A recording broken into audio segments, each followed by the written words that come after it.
ರೀ, ಹೆತ್ತೋರ್ ಕೋಪ ಶಾಶ್ವತ ಅಲ್ಲ ರೀ. ನೀವು ಈ ರೀತಿ ಸಿಟ್ಟು ಮಾಡ್ಕೊಳ್ಳೋದು ಸರಿಯಲ್ಲ. ನೋಡಿ, ನಿಮ್ಮ ಆಸೆನ ಅರ್ಥ ಮಾಡ್ಕೊಂಡು ಅಪ್ಪನ ಹತ್ರ ಮಾತಾಡ್ತೀನಿ ಅಂತ ಹೇಳಿದ್ದೀನಿ. ಹಾಗೆ ನೀವು ನನ್ನ ಆಸೆನ ಅರ್ಥ ಮಾಡ್ಕೊಂಡು ನಿಮ್ಮ ಮನೆಗೆ ಕರ್ಕೊಂಡು ಹೋಗ್ಬೇಕು. ಇವಾಗೇನೋ ಕರ್ಕೊಂಡು ಹೋಗ್ತೀರಾ ಇಲ್ವೋ? ಸರಿಮ್ಮ, ಕರ್ಕೊಂಡು ಹೋಗ್ತೀನಿ. ನಾಳೆನೇ ಕರ್ಕೊಂಡು ಹೋಗ್ತೀನಿ. ಸರಿನಾ? ಸಂತೋಷ ತಾನೆ? ಹೀಗಾದ್ರೂ ಹಾಲು ಕೊಡ್ತೀಯಾ? ಅಯ್ಯಯ್ಯೋ, ತಣ್ಣಗಾಗಿದೆ. ಹಾಲು ತಣ್ಣಗಾದ್ರೆ ಏನಂತೆ? ನಾನು ನೀನಿಬ್ರು ತಣ್ಣಗಾಗಿದ್ದೀರಲ್ಲ, ಅಷ್ಟು ಸಾಕು. ಕಡಿ ಮಾವ, ಅಷ್ಟು ದೊಡ್ಡ ಮನೇಲಿದ್ದವ್ರು ನೀವು, ಇಷ್ಟು ಚಿಕ್ಕ ಮನೇಲಿ ಹೇಗಿರ್ತೀರ ಮಾವ?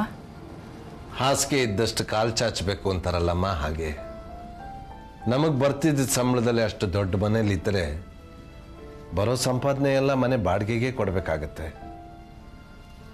ಯೋಗ್ಯತೆಗೆ ತಕ್ಕಂತೆ ಸಂಪಾದನೆ, ಸಂಪಾದನೆಗೆ ತಕ್ಕಂತೆ ಮನೆ.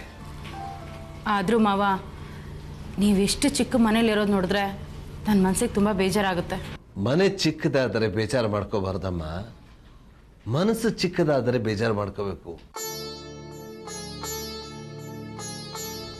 ಕೆಲವು ಸಲ ಮನೆ ದೊಡ್ಡದಾಗಿರುತ್ತೆ, ಆದರೆ ಅದರೊಳಗಿರೋ ಜನಗಳ ಮನಸ್ಸು ಎಷ್ಟು ಚಿಕ್ಕದಾಗಿರುತ್ತೆ ಅಂದರೆ ಅಲ್ಲಿ ನಮಗೆ ಜಾಗನೇ ಇರಲ್ಲ.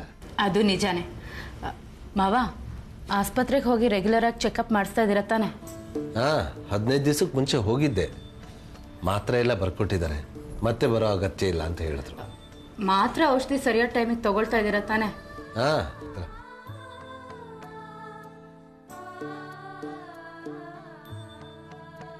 ಅಪ್ಪ ಅಮ್ಮ ಹೇಗಿದ್ದಾರೆ? ಚೆನ್ನಾಗಿದ್ದಾರೆ ಅತ್ತೆ. ಸ್ಫೂರ್ತಿಯಲ್ಲಿ ಕಾಣಿಸ್ತಾ ಇಲ್ಲ? ಹೊರಗಡೆ ಹೋಗಿದ್ದಾಳೆ. ಸುರೇಶ, ನಿನ್ನ ಕೆಲಸ ಹೇಗೆ ನಡೀತಿದೆಯೋ? ಚೆನ್ನಾಗಿ ನಡೀತಾ ಇದೆ. ಚಿಂತೆ ಇಲ್ಲದೆ ಆರಾಮಾಗಿದ್ದೀನಿ.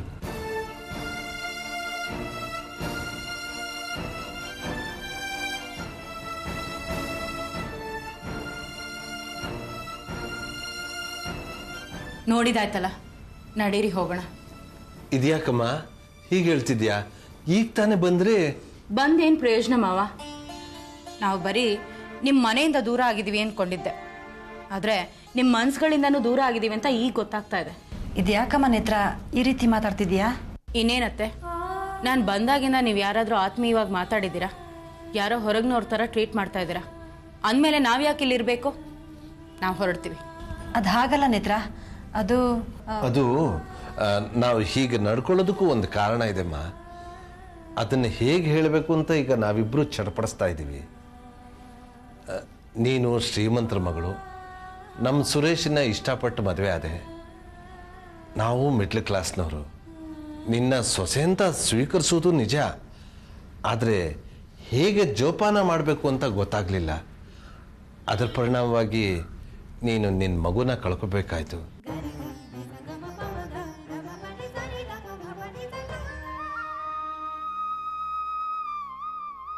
ನಿನ್ನ ಮಗು ವಿಷಯದಲ್ಲಿ ನೀನು ನೋವು ತಿಂತಿರೋದಕ್ಕೆ ನಾವೇ ಕಾರಣ ಅನ್ನೋ ಭಾವನೆ ನಮ್ಮನ್ನು ತುಂಬ ಕಾಡ್ತಾ ಇದೆ. ನನ್ನ ವಿಷಯದಲ್ಲಿ ನಾವು ತುಂಬ ದೊಡ್ಡ ತಪ್ಪು ಮಾಡಿಬಿಟ್ವಿ ಅನ್ನೋ ಪಾಪ ಪ್ರಜ್ಞೆ ನಮ್ಮನ್ನು ಆವರಿಸ್ಕೊಂಡ್ಬಿಟ್ಟಿದೆಮ್ಮ. ನಿನ್ನ ಎದುರಿಗೆ ನಮ್ಮ ಕೈಯಲ್ಲಿ ತಲೆ ಎತ್ತಿ ಮಾತಾಡೋದಕ್ಕೂ ಆಗ್ತಾ ಇಲ್ಲ. ಅದಕ್ಕೆ ನಮ್ಮನ್ನು ಕ್ಷಮಿಸು ಅಂತ. ಅತ್ತೆ ಪ್ಲೀಸ್, ದಯವಿಟ್ಟು ಹೀಗೆಲ್ಲ ಮಾತಾಡಿ ನನ್ನ ಮನಸ್ಸಿಗೆ ನೋವು ಕೊಡಬೇಡಿ. ಆದರೆ ಈ ನಿನ್ನ ಸ್ಥಿತಿಗೆ ನಾವು ಕಾರಣ ಆಗ್ಬಿಟ್ವಲ್ಲ ಅಂತ ನಮಗೆ ನೋವಾಗ್ತಿದೆ ಅಮ್ಮ.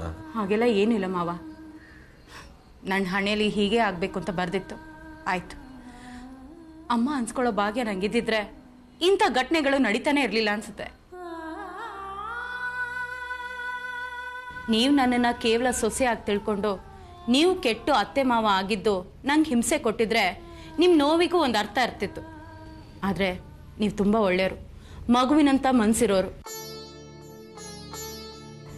ನನ್ನನ್ನು ಮಗಳ ಥರ ಪ್ರೀತಿ ಮಾಡಿದ್ದೀರಾ, ಆರೈಕೆ ಮಾಡಿದ್ದೀರಾ. ನೀವು ಈ ರೀತಿ ಕೊರಗೋದು ತಪ್ಪು. ಹೌದಪ್ಪ, ನೇತ್ರಿಗೆ ಈ ರೀತಿ ಆಗಿದ್ರಲ್ಲಿ ನಿಮ್ದೇನೂ ತಪ್ಪಿಲ್ಲ. ನಾನು ನಿಮ್ಮನ್ನು ತಪ್ಪಾಗಿ ತಿಳ್ಕೊಂಡು ತುಂಬ ಬೈದ್ಬಿಟ್ಟಿದೆ. ದಯವಿಟ್ಟು ನನಗೆ ಕ್ಷಮಿಸಿಪ್ಪ, ನನಗೆ ಕ್ಷಮಿಸಿಮ್ಮ. ಹೋಗ್ಲಿ ಬಿಡಪ್ಪ, ಸಂಪೂರ್ಣವಾಗಿ ಸಂತೋಷನ ಆ ದೇವರು ಯಾವತ್ತೂ ಯಾರಿಗೂ ಕೊಡಲ್ಲ. ಹಾಗೆ ಸಂಪೂರ್ಣವಾಗಿ ದುಃಖನೂ ನಮ್ಮಲ್ಲೇ ಬಿಡಲ್ಲ. ಕತ್ಲೆಯಲ್ಲಿ ಒಂದು ದೀಪ ಇಟ್ಟೇ ಇರ್ತಾನೆ. ಎಡಗೈಲಿ ಕಿತ್ಕೊಂಡು ಬಲಗೈಲಿ ಕೊಡೋದು ಅವನಿಗೆ ಚೆನ್ನಾಗಿ ಗೊತ್ತು. ಆದರೆ ಸಹನೆಯಿಂದ ನಾವು ಕಾಯಬೇಕು. ಅಣ್ಣ, ಅದಕ್ಕೆ ಯಾವಾಗ ಬಂದ್ರಿ? ಚೆನ್ನಾಗಿದ್ದೀರಾ?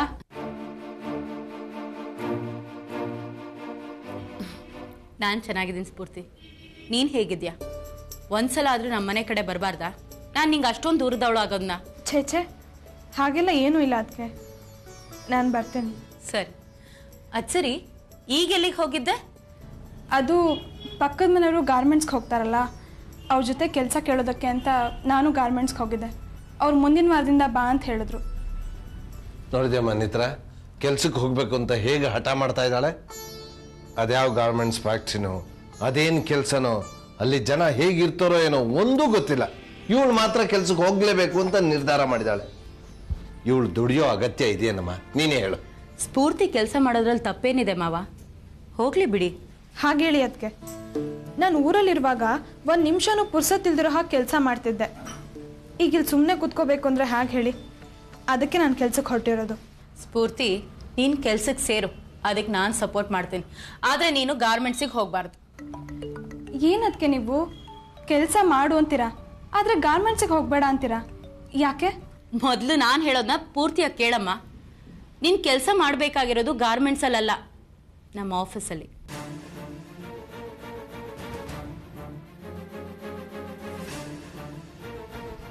ಇದೇನಮ್ಮ, ಸ್ಫೂರ್ತಿ ನಿಮ್ಮ ಆಫೀಸಲ್ಲಿ ಕೆಲಸ ಮಾಡ್ತಾಳೆ? ರೀ, ಏನು ಯೋಚನೆ ಮಾಡ್ತಾ ಇದ್ದೀರಾ? ನಮ್ಮ ಆಫೀಸ್ಗೆ ಬಂದು ಕೆಲಸ ಮಾಡು ಅಂತ ಕರೀರಿ. ಹೌದು. ಸ್ಫೂರ್ತಿ, ನಮ್ಮ ಆಫೀಸಲ್ಲಿ ಸಾಕಷ್ಟು ಕೆಲಸ ಇರುವಾಗ ನೀನು ಬೇರೆ ಕಡೆ ಹೋಗಿ ಯಾಕೆ ಕೆಲಸ ಮಾಡಬೇಕು? ನಮ್ಮ ಆಫೀಸಲ್ಲಿ ನಾಳಿಂದ ಬಂದು ಕೆಲಸ ಮಾಡು.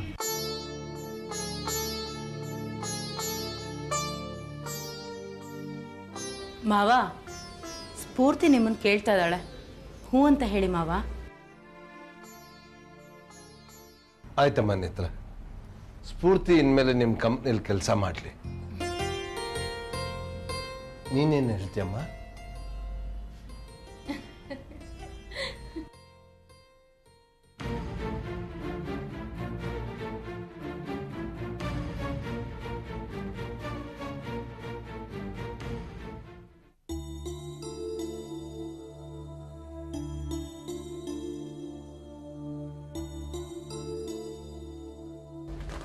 ರೀ,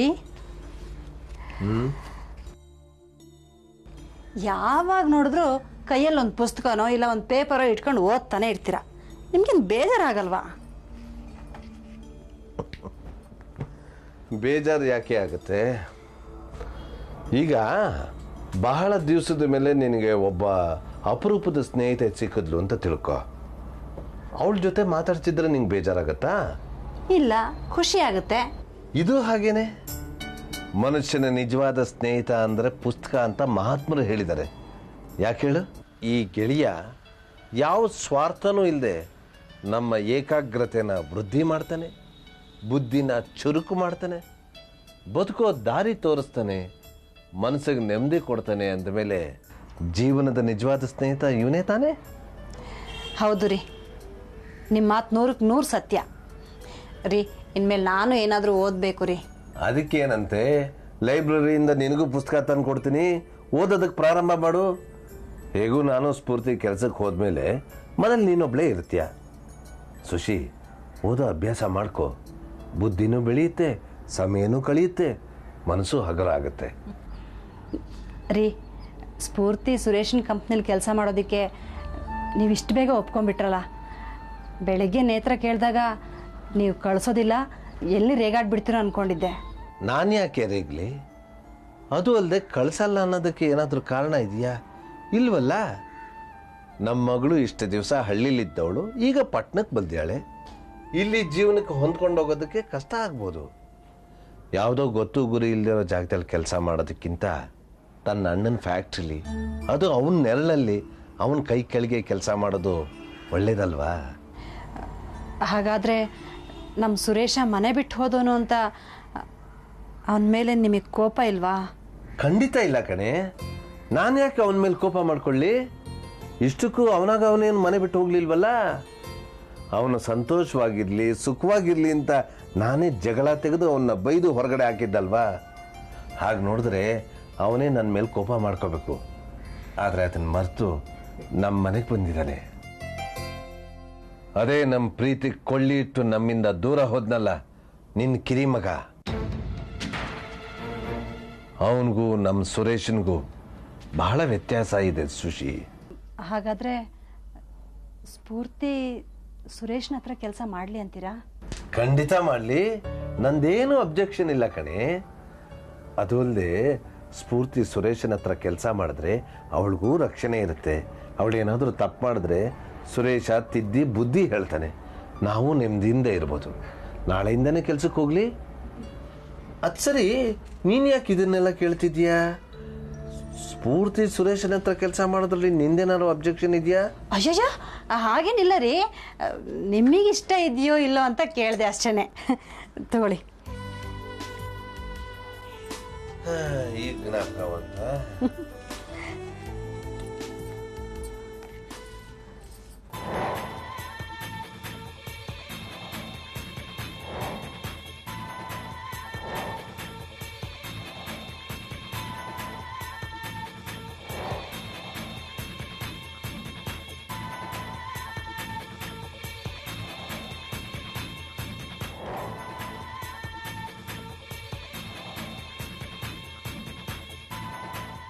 ನಮಸ್ತೆ ಸರ್.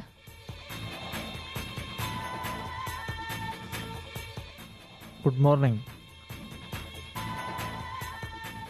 ಲಾಸ್ಟ್ ವೀಕ್ ನೀನು 4 ದಿವಸ ರಜೆ ಹಾಕಿದ್ದಲ್ಲ, ಅದಕ್ಕೆ ಕ್ಲಾರಿಫಿಕೇಷನ್ ಕೇಳಿದ್ದೆ, ನೀನು ಕೊಡಲೇ ಇಲ್ಲ. ಅದು ಸರ್, ಅದು ಸಾರಿ ಸರ್. ಯಾಕೆ ಹಿಂಗೆ ಮಾಡ್ತಿದ್ಯಾ? ಅದು ಸರ್, ಈ ಕಂಪ್ನಿ ರೂಲ್ಸ್ ಆ್ಯಂಡ್ ರೆಗ್ಯುಲೇಷನ್ ನಿನಗೆ ಗೊತ್ತಿಲ್ವಾ? ವಿತೌಟ್ ರೀಸನ್ ನಿನಗೆ ಲೀವ್ ಕೊಡೋ ಹಾಗೇ ಇಲ್ಲ. ಈಗ ನೀನು ಹಾಕಿರೋ ಲೀವ್ಗೆ ಕ್ಲಾರಿಫಿಕೇಷನ್ ಕೊಡಲೇಬೇಕು.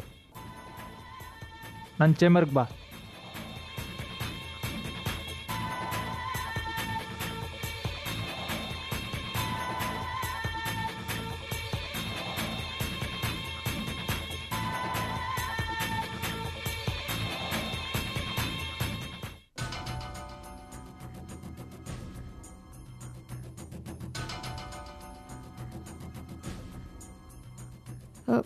ಇದು ಲೆಫ್ಟಿಂದ ರೈಟಿಗೆ ಬರಬೇಕು.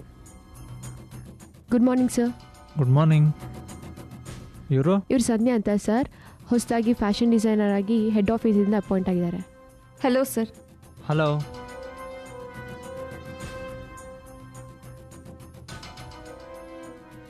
So nice. ಹಾಂ, ಚೆನ್ನಾಗಿದೆ. ನೋಡಿ ಸಂಧ್ಯಾ, ಇವತ್ತಿಂದನೇ ಈ ಕಂಪ್ನಿ ನಿಮ್ಮದು ಅಂದ್ಕೊಳ್ಳಿ. ಬೇರೆ ಯಾರ್ದೋ ಕಂಪ್ನಿ ಅಂದ್ಕೊಂಡ್ರೆ ಕೆಲಸ ಬೇಕಾಬಿಟ್ಟೆ ಆಗ್ಬಿಡುತ್ತೆ. ಅದೇ ನಿಮ್ಮ ಕಂಪ್ನಿ ಅಂದ್ಕೊಂಡ್ರೆ ಕೆಲಸದಲ್ಲಿ ಸಿನ್ಸಿಯಾರಿಟಿ, ಹಾನೆಸ್ಟಿ ಹೆಚ್ಚಾಗಿರುತ್ತೆ. I am right? Right sir, I will do my best. Good. ಅಂದಾಗ ಇನ್ನೊಂದು ವಿಷಯ, ನಿಮ್ಮದೇ ಕಂಪ್ನಿ ಅಂದಮೇಲೆ ಯಾವುದೇ ವಿಷಯಕ್ಕೂ ಸಂಕೋಚ ಪಟ್ಕೊಳ್ಳಾಗಿಲ್ಲ. ಏನೇ ವಿಷಯ ಇದ್ರೂ ಸಂಕೋಚ ಇಲ್ಲದೆ ಕೇಳಿ.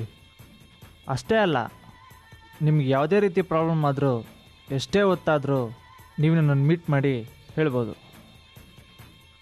Okay sir, thank you. ಇನ್ನೊಂದು ಮುಖ್ಯವಾದ ವಿಷಯ, ಈ ಕಂಪ್ನಿಯಿಂದ ನೀವೇನು ಎಕ್ಸ್ಪೆಕ್ಟ್ ಮಾಡಬೇಡಿ. ಮೊದಲು ನಿಮಗೆ ನೀವು ಈ ಕಂಪ್ನಿಗೆ ಡೆಡಿಕೇಟ್ ಮಾಡಿ, ಆಮೇಲೆ ನಿಮ್ಮ ಎಕ್ಸ್ಪೆಕ್ಟೇಷನ್ಗಿಂತ ಜಾಸ್ತಿನೇ ಈ ಕಂಪ್ನಿ ಕೊಡುತ್ತೆ. Okay, good luck. Thank you sir. ನಿಮ್ಮ ಡಿಸೈನ್ಸ್ನೆಲ್ಲ ತಗೊಂಡು ನನ್ನ ಚೇಂಬರ್ಗೆ ಬನ್ನಿ.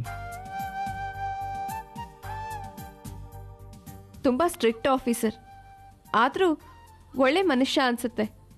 ವರ್ಕರ್ಸ್ ಜೊತೆ ಎಷ್ಟು ಚೆನ್ನಾಗಿ ಮಾತಾಡ್ತಾರೆ, ಅವ್ರ ಬಗ್ಗೆ ಎಷ್ಟು ಕೇರ್ ತಗೋತಾರಲ್ಲ.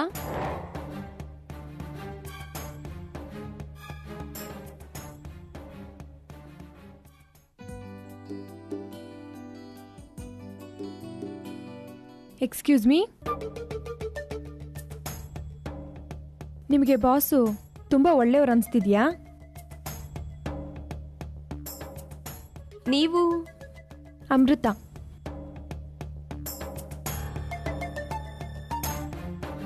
ಬಾಸ್ ಬಗ್ಗೆ ನೀವು ಯಾಕೆ ಹಾಗೆ ಕೇಳಿದ್ರಿ? ಯಾಕೆಂದರೆ ಕೆಲವು ಜನ ಇರ್ತಾರೆ, ಬೆಳ್ಳಗಿರೋದನ್ನೆಲ್ಲ ಹಾಲು ಅನ್ಕೊಂಡ್ಬಿಡ್ತಾರೆ.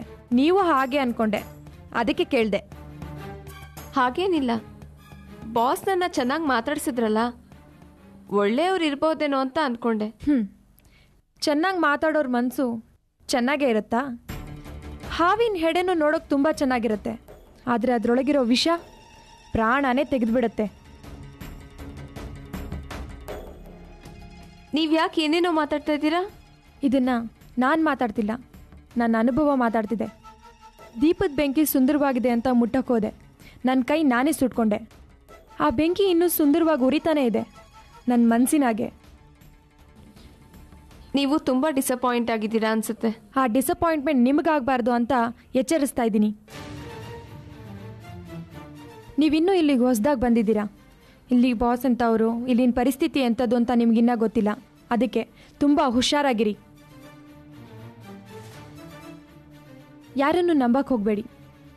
ನಂಬಿದ್ರೆ ಮೋಸ ಹೋಗ್ತೀರಾ, ನನ್ನ ಹಾಗೆ. ನೀವು ಬರೀ ನಿರಾಸೆ ಮಾತುಗಳನ್ನೇ ಆಡ್ತಾ ಇದ್ದೀರಾ, ಆದರೆ ವಿಷಯ ಏನು ಅಂತಲೇ ಹೇಳ್ತಿಲ್ಲ. ನೀವು ಹೇಳ್ತೇ ಹೋದರೆ ನನಗೆ ಹೇಗೆ ಅರ್ಥ ಆಗಬೇಕು? ಇನ್ಮೇಲೆ ಇಲ್ಲೇ ಇರ್ತೀರಲ್ಲ, ಹೋಗ್ತಾ ಹೋಗ್ತಾ ಎಲ್ಲ ನಿಮಗೆ ಗೊತ್ತಾಗುತ್ತೆ.